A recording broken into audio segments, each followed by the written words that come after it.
Myself, Dr. Satish Reddy, consultant clinical and interventional pulmonologist at Care Hospitals, High-Tech City.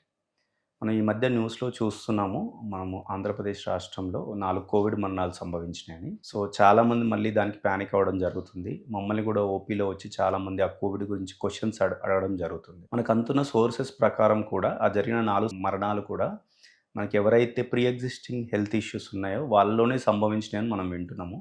Otherwise healthy individual గానీ, లేదంటే proper vaccination తీసుకున్న వాళ్ళలో కానీ మనకు అంత పానిక్ అవ్వాల్సిన అవసరం లేదు. ఓవరాల్‌గా ఇప్పుడు ఈ కోవిడ్ ట్రెండ్ గురించి మనం అసలు పానిక్ అవ్వాల్సిన అవసరం లేదు.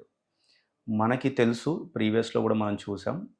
ఎవరైతే ఓల్డ్ ఇండివిడ్యువల్స్ ఉంటారో, ఎవరైతే ప్రెగ్నెంట్ వాళ్ళలో గానీ, ఓల్డ్ ఇండివిడ్యువల్‌లో గానీ, ఎవరైతే already pre existing health issues ఉంటాయో, అంటే ప్రీ ఎగ్జిస్టింగ్ లంగ్ ప్రాబ్లమ్స్ కానీ, ప్రీ ఎగ్జిస్టింగ్ కిడ్నీ ప్రాబ్లమ్స్ కానీ, ప్రీ ఎగ్జిస్టింగ్ లివర్ ప్రాబ్లమ్స్ కానీ, ఏదైనా ఇమ్యూనిటీలో ఉన్న ప్రాబ్లమ్స్ ఉన్న వాళ్ళు గానీ, మన కనెక్టివ్ టిష్యూ ప్రాబ్లమ్స్ ఉన్న వాళ్ళు గానీ, లేదంటే ఏమైనా ఇమ్యూనిటీ తగ్గే మెడిసిన్ తీసుకునే వాళ్ళు గానీ, లేదంటే క్యాన్సర్ పేషెంట్‌లో గానీ, వీళ్ళలోనే కోవిడ్ వచ్చే ఛాన్స్ ఎక్కువుంటుంది. వచ్చినా కూడా వాళ్ళలోనే తీవ్రత ఎక్కువయ్యే ఛాన్స్ ఉంటుంది.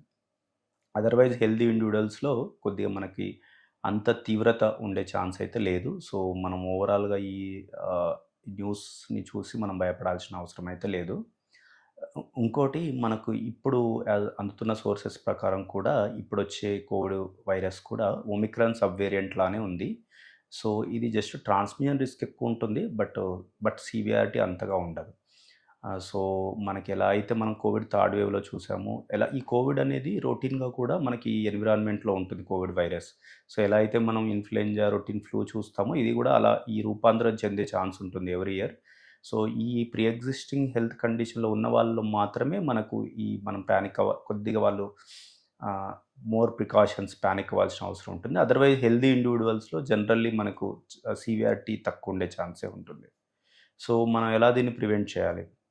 మనందరికీ తెలుసు కోవిడ్ మనకెవరైనా మన చుట్టుపక్కల ఉన్న వాళ్ళు కాఫ్ చేసినప్పుడు కానీ, లేదంటే వాళ్ళ సెక్రీషన్స్ వాటిని టచ్ చేసి మళ్ళీ మనం నోట్లో గానీ, నోస్‌లో గానీ పెట్టుకోవడం ద్వారా గానీ మనకివి వ్యాప్తి చెందుతుంటాయి. సో, మనం ఎలా ప్రికాషన్ తీసుకోవాలి ఎప్పుడన్నా ఇప్పుడు వెదర్ గూడా బాలేదు. ఈ కోవిడ్ వైరసే కాకుండా రొటీన్ ఫ్లూ, స్వైన్ ఫ్లూ కేసులు గూడా చూస్తున్నాం. సో, ఎవరైతే హెల్త్ ఇష్యూస్ ఉన్నవాళ్ళు గానీ, లేదంటే ఈవెన్ నార్మల్ వాళ్ళు గూడా గానీ, బయట వెదర్ బాలేనప్పుడు బయటికెళ్ళినప్పుడు మాస్క్ పెట్టుకోవడం గానీ, వీలైనంత కూల్ వెదర్ ఎక్స్‌పోజర్‌ని అవాయిడ్ చేయడం గానీ, ఎన్విరాన్మెంట్‌ని, కూల్ వాటర్ అలాంటివి అవాయిడ్ చేయడం ద్వారా గానీ, మనము కొద్దిగా రిస్క్ ఆఫ్ ఎక్స్‌పోజర్‌ని అవాయిడ్ ఫ్రీక్వెంట్ హ్యాండ్ వాష్ వాడడం గానీ, మాస్క్ వాడడం ద్వారా గూడా మనము ఈ మనకు ఎనీ వైరల్ ఇన్ఫెక్షన్‌ను మనం ప్రివెంట్ జేసుకోవచ్చు. సో, అంతేగాకుండా రొటీన్ వ్యాక్సినేషన్ ఉంటుంది. మనకి ఫ్లూ వ్యాక్సిన్ గానీ, లేదంటే న్యూమోకోకల్ వ్యాక్సిన్ తీసుకోవడం ద్వారా గూడా మనకు కొద్దిగా ఇమ్యూనిటీ బూస్ట్ అయ్యి, ఓవరాల్ కూడా మనకు ఇన్ఫెక్షన్స్ రాకుండా కొద్ది వరకు కాపాడుతుంది. ఈ కోవిడ్ బూస్టర్ ఎవరైతే తీసుకోలేదో వాళ్ళు గూడా కోవిడ్ బూస్టర్ వ్యాక్సిన్ తీసుకోవడం ద్వారా గూడా మనకు కొద్దిగా ఈ రిస్క్ ఆఫ్ ఆహ్, ఇన్ఫెక్షన్ వచ్చే రిస్క్ తగ్గుతుంది. వచ్చినా గూడా దాని తీవ్రత అంతా ఉండకుండే ఛాన్స్ ఉంటుంది. సో, ఇప్పుడు మనము రొటీన్ రెస్పిరేటరీ ఎవరైతే కామన్ సింప్టమ్స్ ఏముంటాయంటే ఫీవర్ గానీ, సోర్ థ్రోట్ గానీ, లేదంటే బాడీ పెయిన్స్ కానీ, లేదంటే ఈ loss of smell, loss of taste or any abdominal pain, loose stools, any viral infection almost similar complaints ఉంటాయి. సో, మనం ఇప్పుడు ఈ సీజన్‌లో డెఫినిట్‌గా ఫ్లూ ప్యానెల్ చేసుకుంటే అది మనకు ఇన్‌ఫ్లుయెంజాసా, లేదంటే స్వైన్ ఫ్లూనా, లేదంటే కోవిడా మనకు అర్థమైపోతది. సో, మైల్డ్ వాటికి మనం అంత టెన్షన్ పడాల్సిన అవసరం లేదు. ఎవరికైతే ఆక్సిజన్ లెవెల్స్ తగ్గి, లేదంటే బ్రెత్‌లెస్‌నెస్ ఉండి, సిటీలో మనకు న్యూమోనియా ఉంటుందో, వాళ్ళు అడ్మిట్ అయ్యి కొద్దిగా మనకు ఆ ట్రీట్మెంట్ తీసుకోవడం వల్ల ఇంప్రూవ్ అయితది.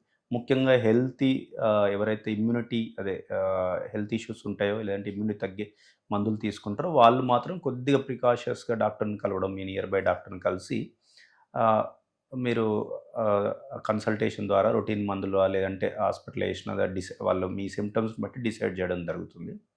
సో, మనకిప్పుడు ఎలాగో ఈ వైరల్ ఇన్ఫెక్షన్ ఇది సీజన్ బాలేదు. సో, ఈవెన్ వైరల్ ఇన్ఫెక్షన్స్ వచ్చే ఛాన్స్ కూడా ఎక్కువుంటుంది. సో, ప్రాపర్ హైడ్రేషను, ఆ protein diet, so, healthy diet తినడం ద్వారా గూడా మనము ఈ రిస్క్ ఆఫ్ ఇన్ఫెక్షన్స్ అంటే కొద్దిగా మన ఇమ్యూనిటీని బూస్ట్ చేసుకోవడం గూడా చాలా ఇంపార్టెంట్. మెయిన్ ఇంపార్టెంట్ ముఖ్యంగా ఎవరైతే ఓల్డ్ ఏజ్ వాళ్ళుంటారో, ప్రెగ్నెంట్ లేడీస్, మనకి హెల్త్ కండిషన్స్ ఉంటాయో వాళ్ళు frequent hand wash and vaccination and mask వాడడం, frequent hand hygiene and vaccination. వీటి ద్వారా మన కోవిడ్ ఇన్ఫెక్షన్ కాకుండా అదర్ వైరల్ ఇన్ఫెక్షన్స్ కూడా రాకుండా ప్రివెంట్ జేసుకోవచ్చు. And proper hydration, healthy diet ఇవన్నీ మనకి ఇంపార్టెంట్. మనకి ఇన్ఫెక్షన్ రాకుండా కాపాడుకోవడం గాకుండా మనకొచ్చినా కూడా అంత తీవ్రత ఉండకుండా మనకు హెల్ప్ చేస్తాయి. Thank you.